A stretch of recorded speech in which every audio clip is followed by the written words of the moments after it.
Hello, नमस्कार सभी प्यारे भाइयों को। मैं आपको जैसे कि आपको पहले भूमि पैमाइश की ग्रामीण परिवेश में पहली क्लास आपको प्रोवाइड करवा चुका हूं और ये आपकी दूसरी क्लास है या फिर पहली जो आपकी क्लास थी भूमि पैमाइश के, उसके मैंने आपको दोनों पार्ट करवा दिए हैं।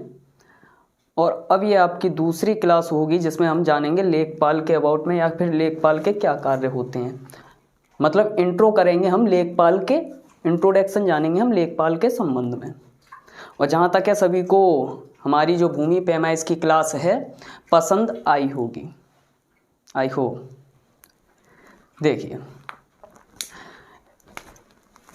लेखपाल और लेखपाल के अबाउट में हम इंट्रो करेंगे और लेखपाल के ग्रामीण विकास में आज का टॉपिक रहेगा आपका ग्राम्य विकास भारतीय संदर्भ में। मतलब ग्राम का जो डेवलपमेंट होता है, गांव का जो विकास होगा भारत के संदर्भ में या फिर भारत के साथ किस प्रकार से होता है, तो आज हम इसी को जानेंगे। सबसे पहले तो जिस परीक्षा के लिए आप तैयारी कर रहे हो वो है आपकी लेखपाल। और लेखपाल होता क्या है, सबसे पहले इसी को जानिए। तो लेखपाल, आपका जो लेखपाल है कौन होता है, सबसे पहले लेखपाल कौन होता है। तो लेखपाल आपका गांव के स्तर पर सरकारी कर्मचारी, मतलब गांव के स्तर पर सरकारी कर्मचारी जो होता है उसे हम लेखपाल कहते हैं। एक बार फिर से सुनना, लेखपाल कौन होता है, या फिर इसे आप उप राजस्व निरीक्षक,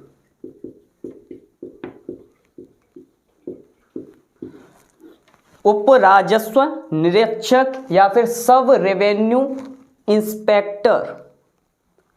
मतलब कि लेखपाल जो है गांव स्तर पर आपका सरकारी कर्मचारी होगा जो आपके राजस्व या फिर रेवेन्यू का निरीक्षण करता है। सिर्फ निरीक्षण, जांच करेगा, लेकिन राजस्व को लेने वाला जो व्यक्ति होगा, एकत्रित करने वाला जो व्यक्ति होता है वो होता है अमीन।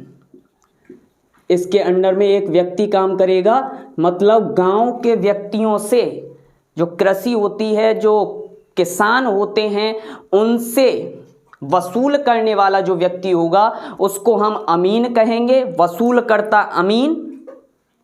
और उसकी जांच करने वाला जो होगा राजस्व निरीक्षक, उप राजस्व निरीक्षक जो होगा वो होता है आपका लेखपाल। मतलब गांव के स्तर पर सरकार द्वारा चुना गया कर्मचारी, गांव के स्तर पर सरकार के द्वारा चुना गया कर्मचारी जो आपसे राजस्व एकत्रित कर सके, उसको हम क्या बोलेंगे, लेखपाल। अर्थात लेखपाल क्या करता है, गांव के स्तर पर राजस्व की जानकारी या फिर निरीक्षण करके अपने ऊपर के अधिकारी के पास पहुंचाता है। ठीक है बेटा, समझ में आ गया होगा। इसके आगे नेक्स्ट, लेखपाल के वेतन का भुगतान। मतलब कि लेखपाल को जो वेतन दिया जाता है, सैलरी दी जाती है, वो किसके द्वारा दी जाती है। वर्तमान में आप सभी को पता है, आप लेखपाल के पद की तैयारी कर रहे हो तो आप सभी को पता है कि राज्य सरकार क्या करती है, लेखपाल के वेतन का भुगतान करती है। सामान्य सा क्वेश्चन है जो वर्तमान में आप बता सकते हो, लेकिन इतना सामान्य क्वेश्चन होगा इस तरीके से मैं पूछूंगा नहीं। देखिए, लेखपाल के वेतन का भुगतान कौन करता है, राज्य सरकार या फिर सरकार के द्वारा। परंतु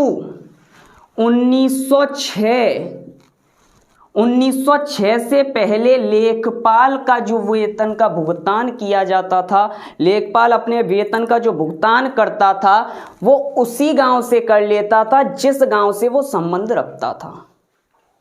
मतलब जैसे ही राजस्व एकत्रित हुआ उसके पश्चात उस गांव के व्यक्ति उसको उसके पैसे या फिर उसका जो वेतन है प्रोवाइड करवा देते थे। लेकिन 1906 के बाद यह व्यवस्था खत्म कर दी गई और राज्य सरकार ने ऐसा फिक्स कर दिया या फिर नियत कर दिया कि अब लेखपाल को या फिर इस संबंध में भ्रष्टाचार ना हो। इस वजह से लेखपाल को वेतन सरकार के द्वारा या राज्य सरकार के द्वारा दिया जाएगा। और जो आप रेवेन्यू या फिर राजस्व को एकत्रित करोगे उसको सरकार को प्रोवाइड या फिर सरकार को जमा करना पड़ेगा। एक बार फिर से बताता हूं, राजस्व को वसूल करने वाला जो व्यक्ति होता है वो कौन होगा बेटा? राजस्व को वसूल करने वाला व्यक्ति वो होगा आपका अमीन। राजस्व को वसूल करने वाला जो व्यक्ति है उसे हम बोलेंगे अमीन। और राजस्व, अमीन ने जो राजस्व, कर, जो पैसा इकट्ठा किया है किसानों से, जो टैक्स लिया है, उसकी जांच करने वाला या फिर उसका लेखा जोखा या निरीक्षण करने वाला जो व्यक्ति होगा उसको बोलेंगे लेखपाल। लेखपाल उस राजस्व का लेखा जोखा रखेगा या फिर निरीक्षण करेगा, और आपका जो अमीन है वो वसूल करेगा सभी खेतिहारों के पास जाकर या फिर किसानों के पास जाकर, वहां से उस राजस्व को क्या करेगा? वसूल करता है। ये बात बेटा समझ में आ चुकी होगी, शायद बेहतर ढंग से समझ में आ गई होगी। देखिए 1906 से पहले अगर पूछा जाए लेखपाल के वेतन का जो भुगतान किया जाता था वो कौन करता था, तो 1906 से पहले लेखपाल के वेतन का भुगतान उसी संबंधित गांव के द्वारा किया जाता था जिस गांव का वो लेखपाल चुना गया है या फिर लेखपाल पद पर है, जिस गांव के लिए। लेखपाल का अधिकार क्षेत्र, अगर पूछा जाए कि लेखपाल का अधिकार में या फिर लेखपाल के अधिकार में एक ही गांव होता है, नहीं, लेखपाल के जो अधिकार क्षेत्र में एक या मैक्सिमम अधिकतम 2 गांव हो सकते हैं। लेखपाल के अधिकार क्षेत्र में 1 या 2 गांव हो सकते हैं, और लेखपाल जो है 1906 से पहले इसके वेतन का भुगतान गांव के द्वारा किया जाता था। अधिकार क्षेत्र में 1 या 2 गांव हो सकते हैं। ये बातें आपके समझ में आ गई होंगी। अगर पूछा जाए लेखपाल कौन होता है, तो गांव स्तर पर सरकारी कर्मचारी जो विवरण रखेगा सभी खेतों के बारे में, जो नक्शा है किस प्रकार से वहां से रास्ते जा रहे हैं, नदी कहां पर होगी, पानी की व्यवस्था कहां पर है, किस प्रकार से वहां से चक्रोड निकाले जाएंगे, उन सभी के बारे में जो जानकारी है, जो मैपिंग है, वो सभी की सभी होगी किसके पास? लेखपाल के पास।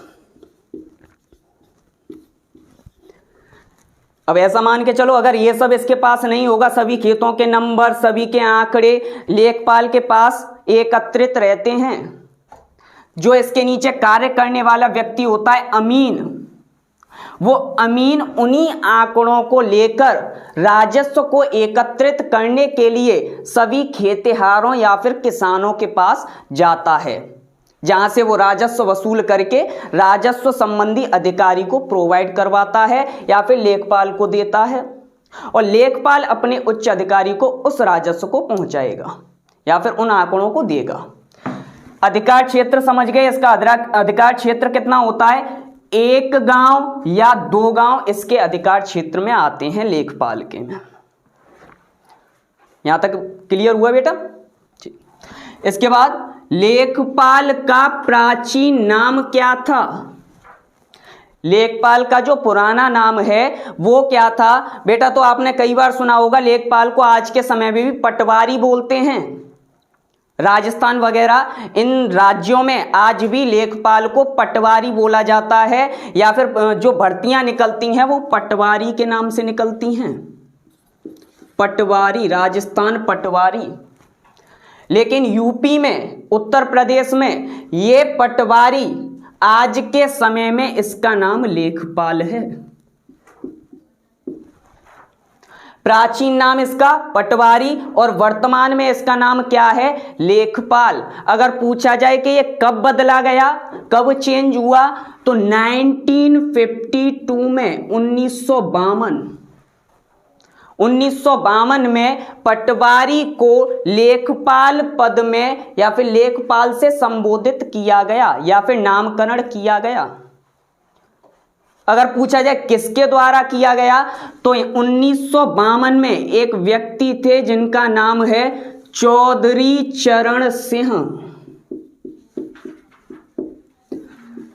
चौधरी चरण सिंह ने आपके पटवारी को लेखपाल नाम से संबोधित करके इसका नाम बदलाव किया या फिर नाम में चेंज किया।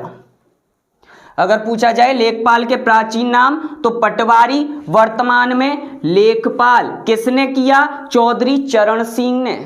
कब? 1952। अब पूछोगे सर इनके पास क्या अधिकार था जो इन्होंने कर दिया, या फिर इन्होंने कैसे चेंज कर दिया? तो देखना, चौधरी चरण सिंह जो थे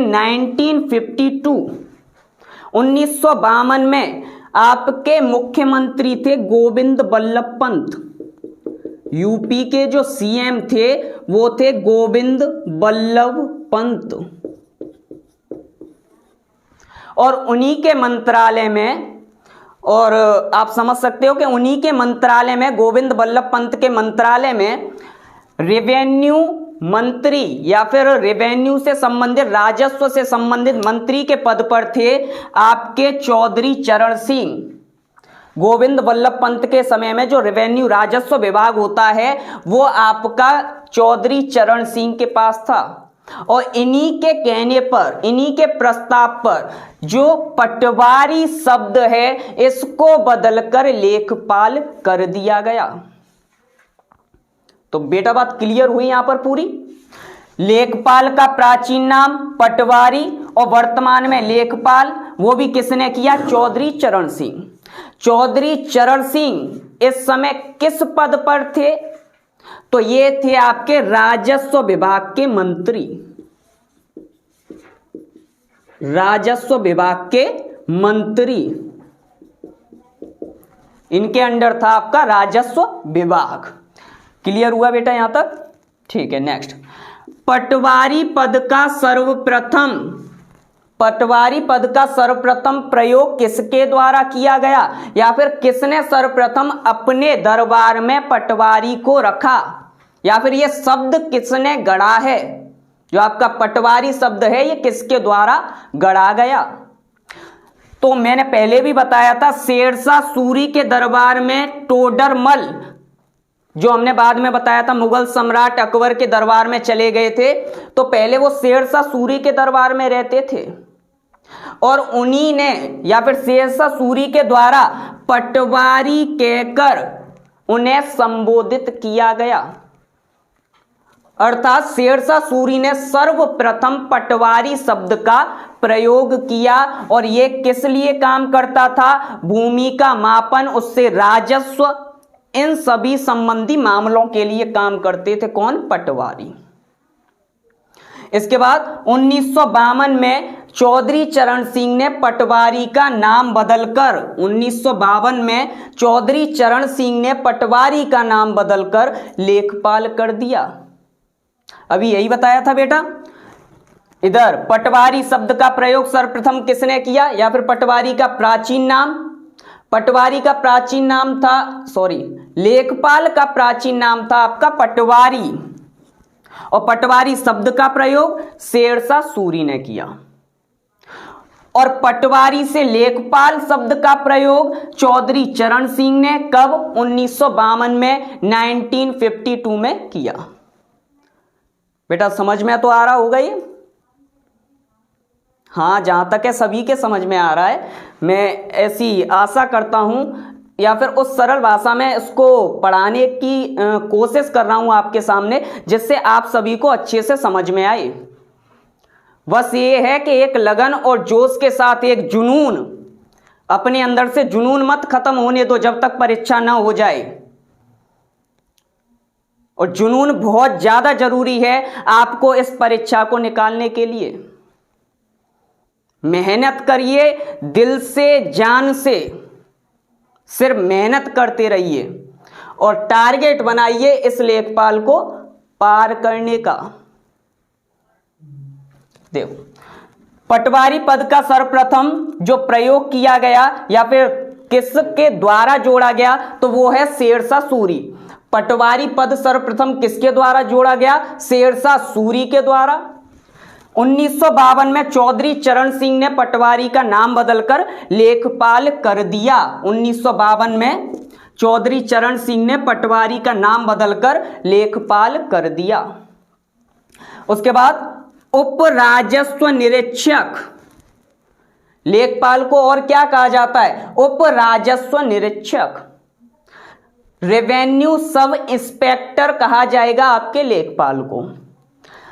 जो राजस्व निरीक्षक होता है, रेवेन्यू इंस्पेक्टर कानूनगो, जिसे कानूनगो बोलते हैं, उसके नीचे कार्य करता है आपका लेखपाल।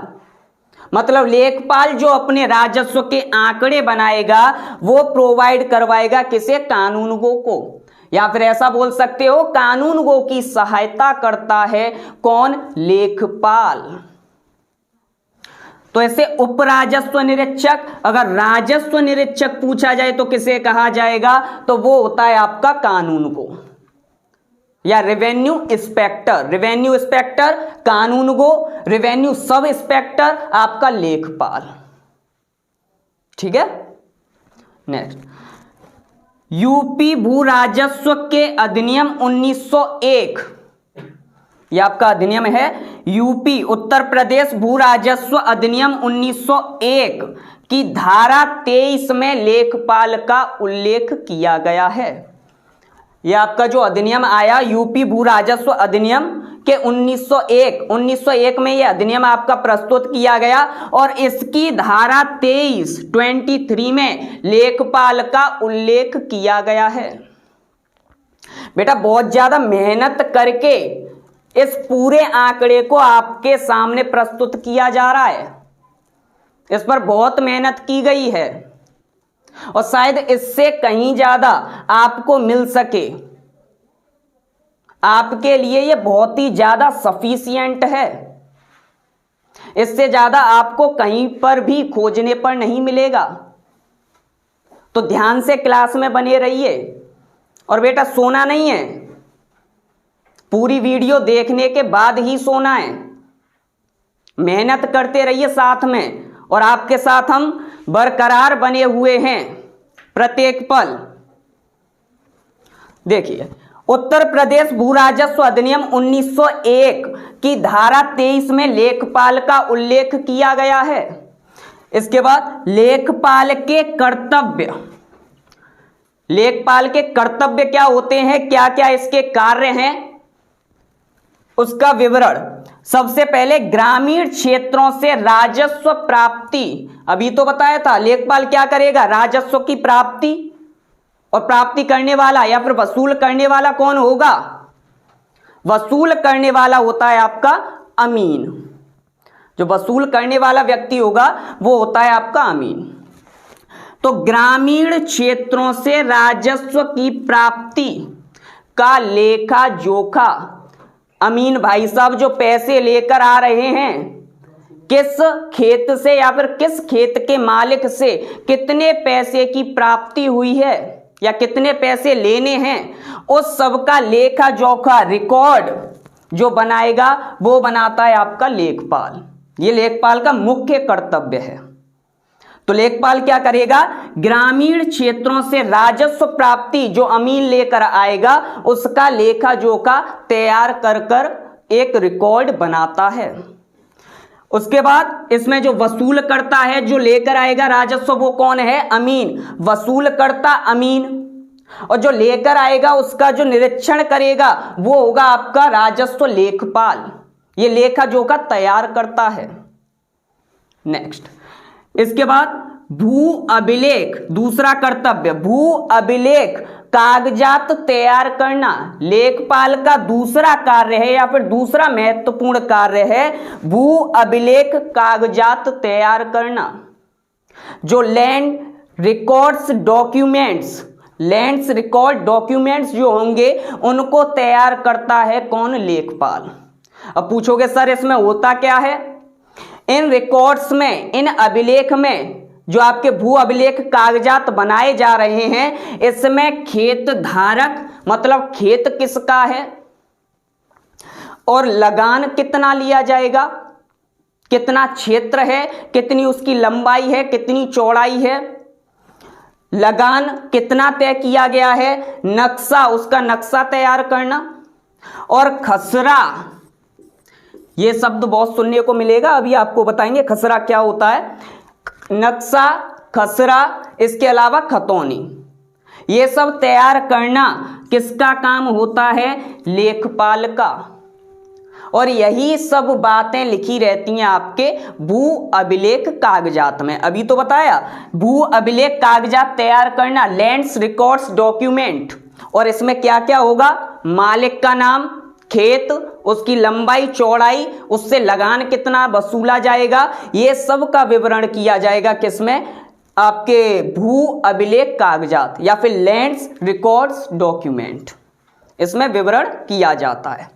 नेक्स्ट, अगला कार्य, अगर किसी व्यक्ति को अपने खेत के अबाउट में कोई जानकारी प्राप्त करनी है या फिर नक्शा निकलवाना है, आपको खतौनी नंबर जानना है या खसरा नंबर जानना है, तो उसके लिए आप सरकारी शुल्क पर कोई भी किसान जाकर लेखपाल से उसका विवरण ले सकता है। मतलब सरकारी शुल्क पर किसान को उसकी भूमि संबंधी जानकारी देना, यह भी एक लेखपाल का कार्य है। किसी व्यक्ति को अपने खेत के अबाउट में जानकारी लेनी है, उसका नंबर जानना है, तो उसके लिए वो लेखपाल उस क्षेत्र के संबंधी लेखपाल से मिले और अपने खेत का, अपने चक का उस खसरा नंबर, उससे जो क्रम नंबर होता है उस खेत का, वो जान सकता है और खेत धारक का नाम भी जान सकता है, जो उसके अभिलेख में या फिर जो उसके भू अभिलेख में लिखे हुए रहते हैं। ठीक है बेटा। नेक्स्ट, इसके अलावा जमाबंदी, इसका जो अगला कार्य है जमाबंदी। अब जमाबंदी क्या होता है? किसानों के स्वामित्व का विवरण रखना। किसान किस क्षेत्र के स्वामी हैं, उनका स्वामित्व कितना है, उसके संबंधी एक रजिस्टर को तैयार करना। कोई भी किसान है, उसके पास कितनी भूमि है, उसका स्वामित्व कितना है, इसके संबंध से एक खाका तैयार किया जाता है, एक रजिस्टर तैयार किया जाएगा और उसी रजिस्टर को बोलते हैं जमाबंदी। किस किसान के पास कितना क्षेत्र या फिर कितना खेत है, उसको या फिर उसका विवरण एक रजिस्टर में जो लिखा जाएगा, हम उसको क्या बोलेंगे? जमाबंदी। तो जो जमाबंदी है ये समझ में आई होगी। जो किसान का स्वामित्व होता है, जो लिखा जाता है जिस रजिस्टर में, उसको जमाबंदी कहा जाएगा। अगला कार्य है पड़ताल। पड़ताल का मतलब निरीक्षण करना। प्रत्येक लेखपाल एक वर्ष में अपने क्षेत्र में या फिर जिस क्षेत्र का वो लेखपाल, जिस गांव का लेखपाल बना है, अपने क्षेत्र में पड़ताल निरीक्षण करने के लिए जाता है, जिससे वो टैक्स वसूल करवा सके और कितना लेखा जोखा बनकर वहां से आएगा। ये आपकी जो पड़ताल हैं आपकी 3 बार की जाएंगी। एक वर्ष में 3 बार पड़ताल की जाती हैं। बेटा इस बात को नोट करना, ये जो आपकी पड़ताल है एक लेखपाल वर्ष में 3 बार करता है, और ये बात आपको नोट करनी है। पड़ताल कितनी बार होगी? एक वर्ष में 3 बार। कौन कौन सी पड़ताल होती हैं ये भी लिखना है आपको। या ये जो आपकी पड़ताल होंगी, सबसे पहले आपकी जो फसल होती हैं उन्हीं की पड़ताल करेगा कौन? लेखपाल। सबसे पहले होगी आपकी खरीफ की पड़ताल। जो खरीफ की फसल होगी उसका निरीक्षण सबसे पहले होगी बेटा आपकी खरीफ की पड़ताल। आपकी जो पड़ताल होती है वो 3 प्रकार की या फिर 3 बार की जाती हैं। सबसे पहले होगी आपकी खरीफ की जो फसल है, खरीफ की जो फसल है उसकी पड़ताल, और ये की जाएगी किस माह में? ये आपकी पड़ताल की जाती है अगस्त के माह में। जब खरीफ की फसल को बो दिया जाता है उसके कुछ समय के पश्चात इसकी पड़ताल की जाएगी। इसके बाद जो दूसरी पड़ताल होती है आपकी रबी की पड़ताल। जो दूसरी फसल है रबी की, तो रबी की पड़ताल होती है आपकी जनवरी में।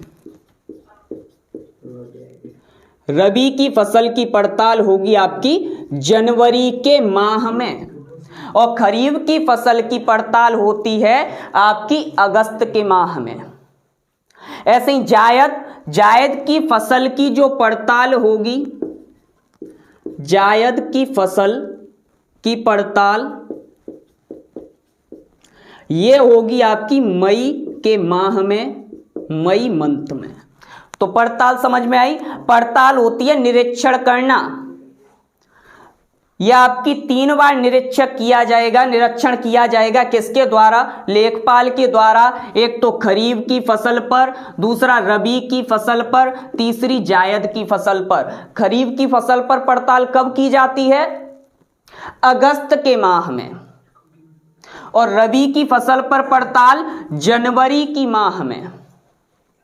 और बात करें जायद की पड़ताल, ये की जाएगी आपके मई के माह में। तो तीनों पड़तालें क्लियर हुई। ये आपको नोट करनी है। पड़ताल 3 होती हैं। लेखपाल पड़ताल 3 करता है। पहली खरीफ की फसल की पड़ताल या निरीक्षण डैश अगस्त माह में। खरीफ की फसल की पड़ताल डैश अगस्त माह में। पहली क्लियर हुई। लेखपाल कितनी पड़ताल करेगा? 3। और पहली खरीफ की फसल की पड़ताल, और वो भी किस माह में? अगस्त के माह में। दूसरी नोट करना, रबी की फसल की पड़ताल या फिर निरीक्षण लिखना, रबी की फसल की पड़ताल और डैश करके लिखना जनवरी माह में। जनवरी माह में। क्लियर हुआ बेटा? लिखते रहिए, साथ में नोट्स बनाते रहिए और लिखते रहिए। रबी की फसल की पड़ताल कब होगी? जनवरी के माह में। नेक्स्ट है आपकी जायद की फसल की पड़ताल। तीसरी पड़ताल लिखना, जायद की फसल की पड़ताल और डैश करके लिखना मई माह में, मई के माह में। तो तीनों पड़तालें आपको क्लियर हो चुकी होंगी। पड़तालें कितनी होती हैं? 3। या निरीक्षण कितना होता है? 3 बार। एक तो खरीफ की फसल पर, एक रबी की फसल पर, एक जायद की फसल पर। तो 3 बार निरीक्षण किया जाएगा। ठीक है। इसके बाद ये कुछ क्वेश्चंस हैं जो आपके सामने लिखे हुए हैं। सबसे पहले, गांव के किसानों के खेतों से संबंधी कागजात, गांव के किसानों के खेतों से संबंधी कागजात क्या कहलाते हैं? बेटा अभी बताया था। गांव के किसानों के खेतों से संबंधी कागजात क्या कहलाते हैं? इसका आंसर आपको कमेंट बॉक्स में देना है। यह मैं पूरे डाटा में आपको बता चुका हूं। तो इसका आंसर आपको कमेंट बॉक्स में देना है, लिखकर आंसर भेजना। ओके, जिससे हमें भी पता चले कि आप कितना इसमें फोकस कर रहे हो, कितना इसे पढ़ रहे हो। ठीक है। तो गांव के किसानों के खेतों से संबंधी कागजात क्या कहलाएंगे? ये आपको कमेंट बॉक्स में आंसर देना है। नेक्स्ट क्वेश्चन है आपका, उत्तर प्रदेश में लेखपाल सेवा संबंधी नियमावली कब से बनी या कब तैयार हुई? सेवा संबंधी का मतलब यह है जो आपकी सर्विस है, लेखपाल की सर्विस की जो नियमावली है कि ये समूह गा के पद होते हैं, ग्रुप सी के पद हैं, ये नियमावली कब तैयार की गई? ये भी आपको कमेंट बॉक्स में आंसर बताना है। क्योंकि आप जिस सर्विस के लिए तैयारी कर रहे हो जिस सर्विस के लिए, उसके अबाउट में आपको इतना पता होना जरूरी है कि लेखपाल, उत्तर प्रदेश में लेखपाल सेवा संबंधी नियमावली कब बनी। इसका आंसर सभी स्टूडेंट्स कमेंट बॉक्स में देंगे। ठीक है। ओके, यहां तक सभी को क्लियर हो गया होगा? क्यों बेटा? बेटा सोना नहीं है अभी। यहां तक सभी को क्लियर हुआ कि नहीं? हो गया? ठीक है, चलो एक बार फिर से समझाएं क्या? समझ में आ गया सभी को? ओके, इसके आगे देखते हैं नेक्स्ट।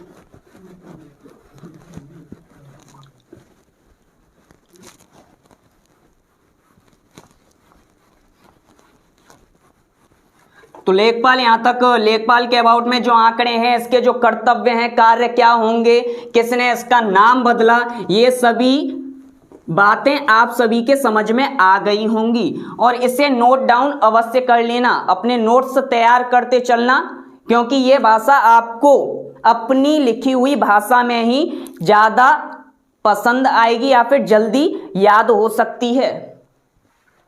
ठीक है बेटा, नेक्स्ट।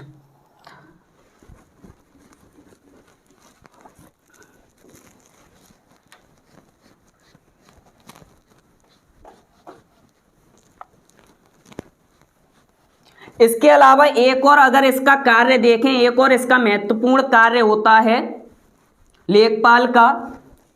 ऐसा मान के चलो कि अगर, वैसे तो नहीं होना चाहिए, ऐसा मान के चलो कि अगर आपकी फसल खराब हो जाए, किसी प्राकृतिक आपदा या फिर विपदा के कारण अगर आपकी फसल खराब हो जाए, मान लो कि ओलावृष्टि या बाढ़ या अकाल जैसी समस्या आने पर इनकी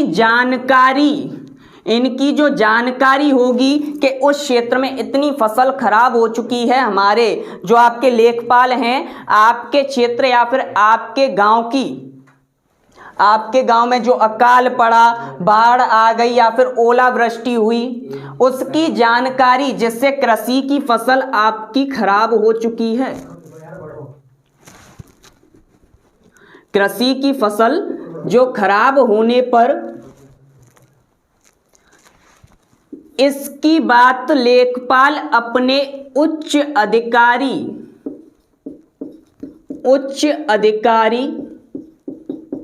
से करता है। मतलब ओलावृष्टि, बाढ़ और अकाल आने पर अगर आपकी कृषि और फसल खराब होती है तो उच्च अधिकारी से लेखपाल उसकी बात करेगा, जिससे आपकी फसल का मुआवजा आपको प्राप्त हो सके। एक ये भी कार्य होता है लेखपाल का कि अगर फसल खराब हो जाए तो उसका मुआवजा दिलवाने के लिए उच्च अधिकारियों को बताता है। ठीक है बेटा, ये भी एक इसके कार्य में लिख लेना। तो इधर देखिए बेटा, नेक्स्ट है आपका जमाबंदी। अभी मैंने बताया था जमाबंदी के अबाउट में कि जमाबंदी क्या होता है। कोई भी किसान जो होगा, उसकी भूमि का स्वामित्व क्या है, उसका जो विवरण वाला रजिस्टर होता है, जो खाका होगा, उसको क्या बोलेंगे, जमाबंदी। मतलब किसान के भूमि स्वामित्व के विवरण वाला रजिस्टर आपका क्या कहलाएगा, जमाबंदी। ठीक है बेटा, देखते रहिए। इसके आगे नेक्स्ट है खसरा। मैंने आपको एक शब्द बताया था, ये काम होता है खसरा निकालना। अगर खसरे के अबाउट में जानना है तो आप अपने क्षेत्र के लेखपाल से मिलिए, वो आपके खसरे, आपका जो खेत है उसके अबाउट में आपको बताएगा सरकारी शुल्क पर। सरकारी शुल्क पेमेंट लिया जाएगा आपसे, उस पर आपको जानकारी देगा वो।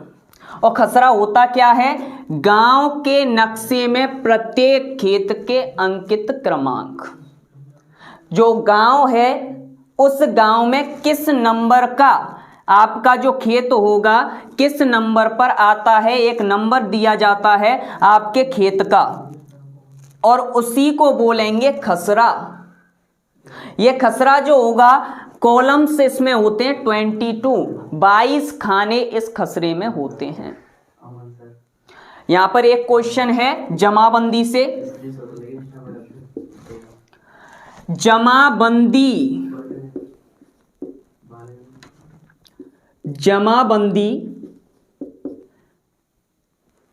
का नवीनीकरण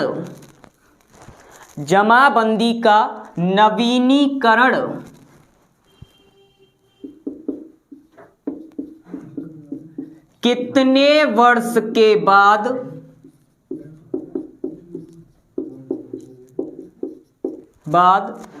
किया जाता है।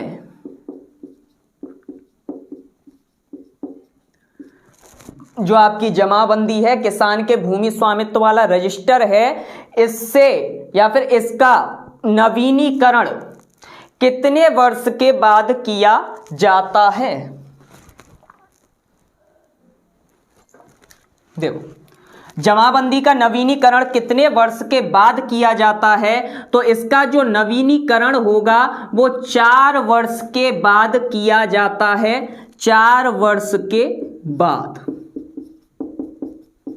और ये क्यों किया जाएगा, उसका रीजन ये है कि अगर 4 वर्ष के अंतराल में भूमि स्वामित्व में कोई परिवर्तन हो जाते हैं, ये जो जमाबंदी है इसमें क्या है, किसान के भूमि स्वामित्व का विवरण वाला रजिस्टर, अगर इसमें कोई परिवर्तन हुए 4 वर्ष में तो एक नई जमाबंदी तैयार की जाती है, एक नया विवरण तैयार किया जाएगा और इसका टाइम होता है 4 वर्ष। अगर पूछा जाए कि जमाबंदी का जो टाइम होता है, समयकाल होता है, कितना होता है, तो 4 वर्ष। नवीनीकरण 4 वर्ष बाद।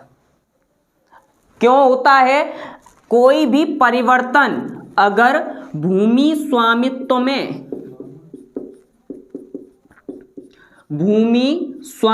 में आए हुए परिवर्तनों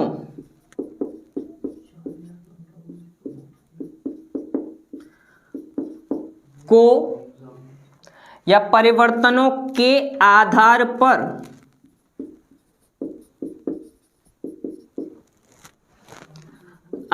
पर पुनः नया विवरण तैयार करना। भूमि स्वामित्व में आए हुए परिवर्तनों के आधार पर नया विवरण या नई जमाबंदी तैयार करना, यही होता है नवीनीकरण। ठीक है, इसके आगे और समझते हैं, इसके आगे देखते हैं।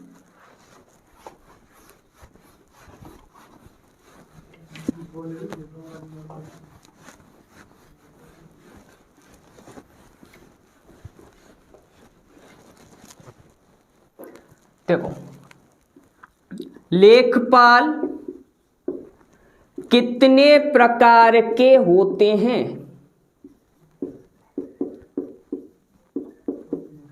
लेखपाल कितने प्रकार के होते हैं। आपने अभी तक कितने प्रकार के लेखपाल सुने हैं? तो बेटा 2 प्रकार के लेखपाल होते हैं। लेखपाल कितने प्रकार के होंगे? 2 प्रकार के लेखपाल होते हैं। लेखपाल आपके 2 प्रकार के होते हैं। एक तो राजस्व लेखपाल, जिसके अबाउट में अभी हमने इतना जाना। एक तो राजस्व लेखपाल और एक होता है चकबंदी लेखपाल। राजस्व लेखपाल कौन होगा? सरकार का ग्रामीण या सरकार का सबसे छोटा प्रशासनिक पद, ग्रामीण क्षेत्रों के लिए चुना गया सरकार का सबसे छोटा प्रशासनिक पद होता है राजस्व लेखपाल का। इसे आप क्या बोलते हो? उप राजस्व निरीक्षक। उप राजस्व निरीक्षक ये अपनी जानकारी, जो इसने लेखा जोखा तैयार किया है, इसको जो गांव दिया गया है उसके लेखा जोखा ये पहुंचाएगा किसके पास? राजस्व निरीक्षक।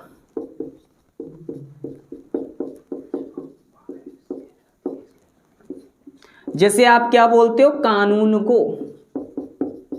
ये लेखपाल के द्वारा किए गए लेखा जोखा का निरीक्षण करता है, उसकी जांच करता है। उसके पश्चात राजस्व निरीक्षक के ऊपर जो होता है या फिर जो अगला पद होता है वो है आपका नायब तहसीलदार। नायब तहसीलदार।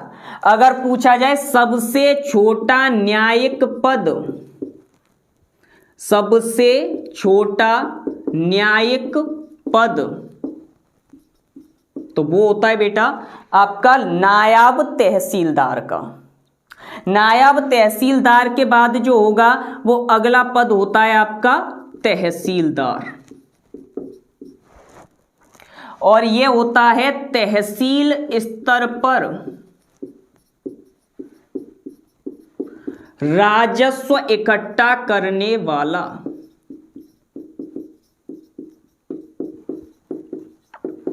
तहसील स्तर पर राजस्व इकट्ठा करने वाला अधिकारी जो होगा वो होता है आपका तहसीलदार। इसके ऊपर होगा आपका उप जिला अधिकारी,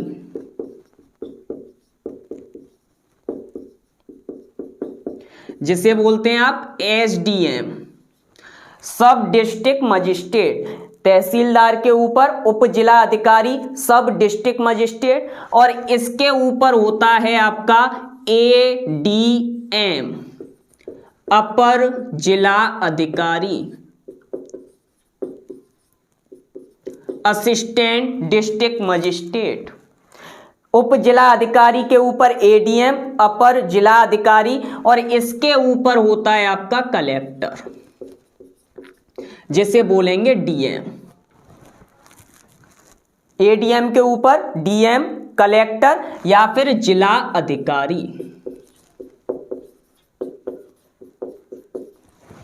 ठीक है बेटा, ये समझ में आया। राजस्व लेखपाल, उप राजस्व निरीक्षक, ये जो लेखा जोखा तैयार करेगा इसकी जांच करेगा कौन? राजस्व निरीक्षक या फिर कानून को।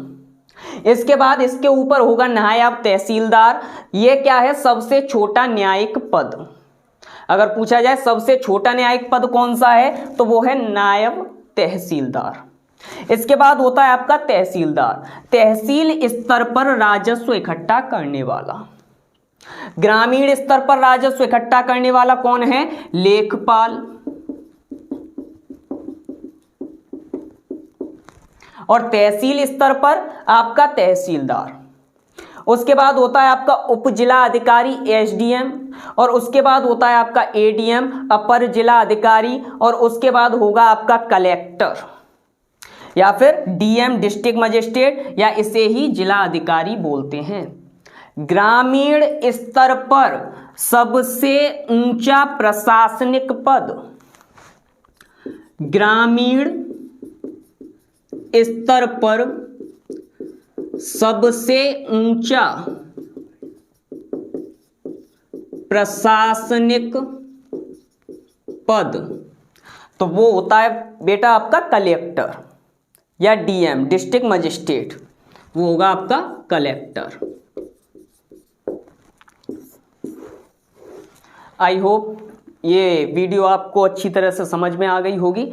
इसमें आपको लेखपाल के बारे में इंट्रो बताया गया है, इंट्रोडक्शन। जो राजस्व लेखपाल है, जो भर्ती प्रक्रिया आपके सामने है, जिसकी आप परीक्षा की तैयारी कर रहे हो, उसके अबाउट में जानना इतना तो जरूरी है। यह आपके लिए बहुत ही ज़्यादा महत्वपूर्ण क्लास है। इसके बाद जो कल की आपकी क्लास होगी वो होगी आपकी चकबंदी लेखपाल के अबाउट में। इसके बारे में भी बेटा जानना जरूरी है, और संयम के साथ हमारे साथ बने रहिए।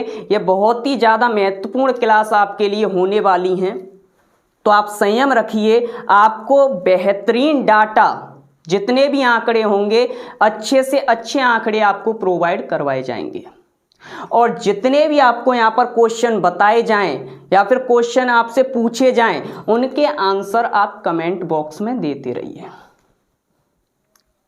और जिंदगी क्या है जिस दिल को जवानी ना मिले, ये तो बनती है ना।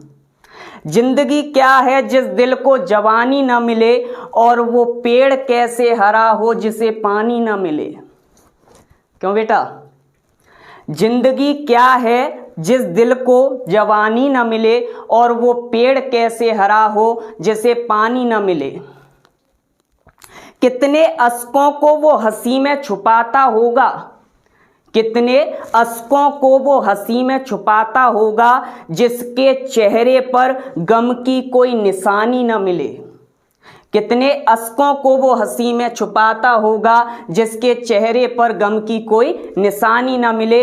मतलब इस तरीके से कार्य करिए कि कोई पहचान ही ना पाए। हंसते रहिए, मुस्कुराते रहिए, कितनी भी मुसीबत आपके सामने आए फिर भी दूसरे को आपके इमोशंस, आपकी भावनाएं पता नहीं चलनी चाहिए।